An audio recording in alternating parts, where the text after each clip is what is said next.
And so when God calls our community to gather for worship Sunday after Sunday, and they're out taking the kids off to the soccer camps, or they're watching television in the morning, or going off to shop in the malls, or what have you, what will come to them in the last day? Jesus says, what value is it if you gain the whole world and yet lose your soul?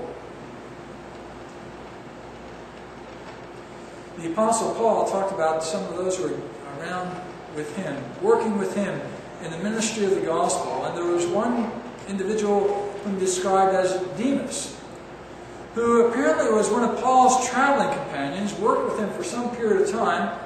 But towards the end of his letter to Timothy, he says that Demas, having loved this present world, has gone back to, I think the community was Dalmatia.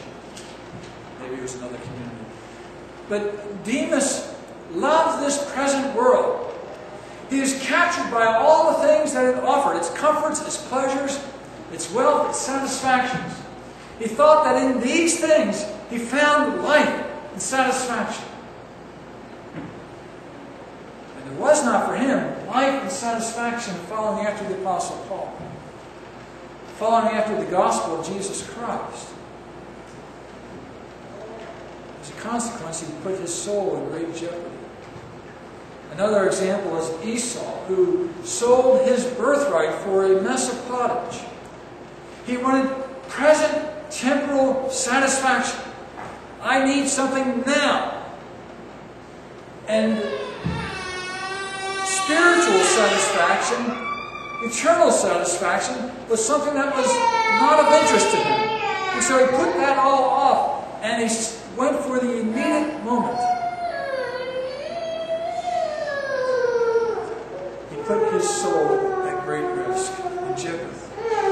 And how many people today are looking for satisfaction in the wrong places? Isaiah says, God is my salvation. I will trust and not be afraid. And so, Isaiah points us in the direction not to look to ourselves or the things of this life as giving satisfaction, but rather to look outside ourselves, outside of this world, to God Himself, who alone can provide us what we truly need. He has done that in Jesus Christ. Isaiah goes on to say that in the third verse, that with joy you will draw water from the wells of salvation. There are wells of salvation that God has provided for His people. And Isaiah, no doubt with this language, has in mind Israel's first experience when they left Egypt. Remember at the end of the 11th chapter, he speaks of a second exodus from Egypt, when the people of God are gathered from all the nations of the earth to come to God's Mount Zion. The first exodus, when Israel left Egypt, they came out into the wilderness and they were tested. And you recall that they had tremendous thirst, because in that arid climate there was no springs of water. And so they were angry with Moses and angry with God. Why did you bring us out here? Did you simply want to kill us out here? We have no water. And so they were about to kill Moses. Moses comes before God and says, what am I to do with these people? God says, take your staff and go out before the rock at Horeb. Take the elders along with you. This is going to be an official event. And you are to stand before that rock and strike it twice. And I'll provide for the people. In Exodus 17, God does just that. When Moses gathers the people there before the rock, he strikes the rock, and the rock opens up. And waters gush from the rock. And people's thirst is quenched. God is the salvation of His people. He is the one who provides the well of salvation for the people of God. Waters flow, bringing cool, crisp, clear refreshment. But what was important here in that experience was not simply that God provided water for that day, but rather that Israel was taught a lesson that their life depended upon their relationship with God, their faith in Him and in His provision, and not in the earthly things. As long as they continued to look at these earthly things and the challenges that they posed, they missed the blessings that God Himself would provide. God wanted His people to rest on Him and to bring their request for water to Him, knowing that He loves them and will provide for them. And so also God speaks to us. When we face hardship and privation, when we are thirsty and troubled,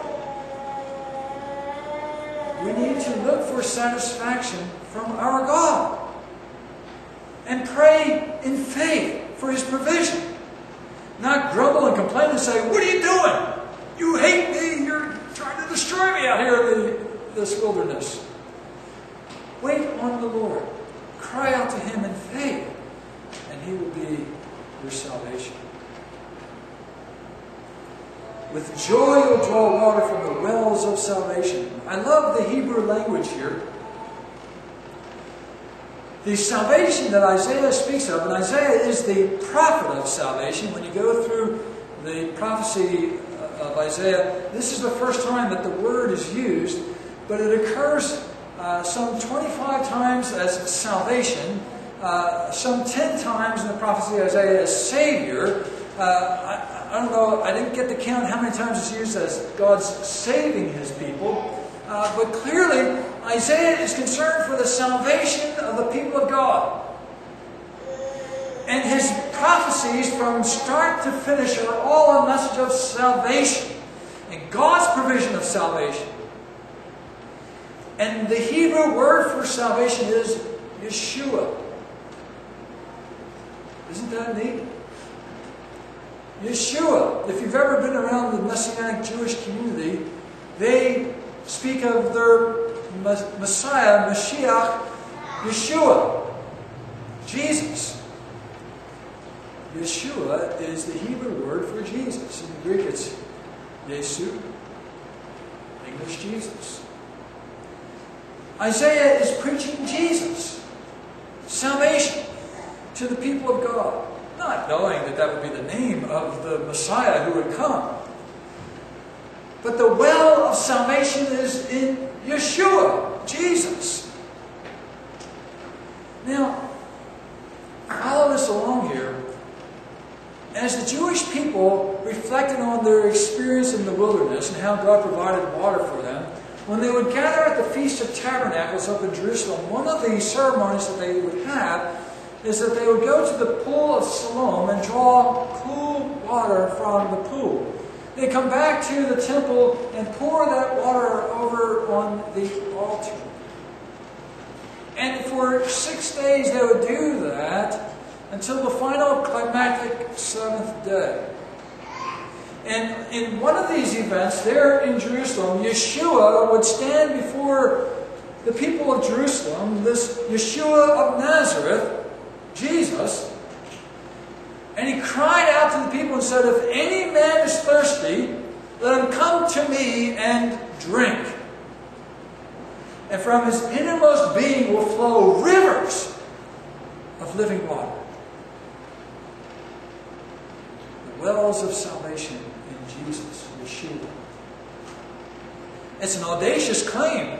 You thirst? Yes, we have many thirst. Do you thirst for God? Well, if you wish to see God and be satisfied in God, Jesus says, "Come to me. If any man comes to me, believes in me, calls upon me, seeks salvation, trusts in me, from his innermost being will flow these rivers of living water."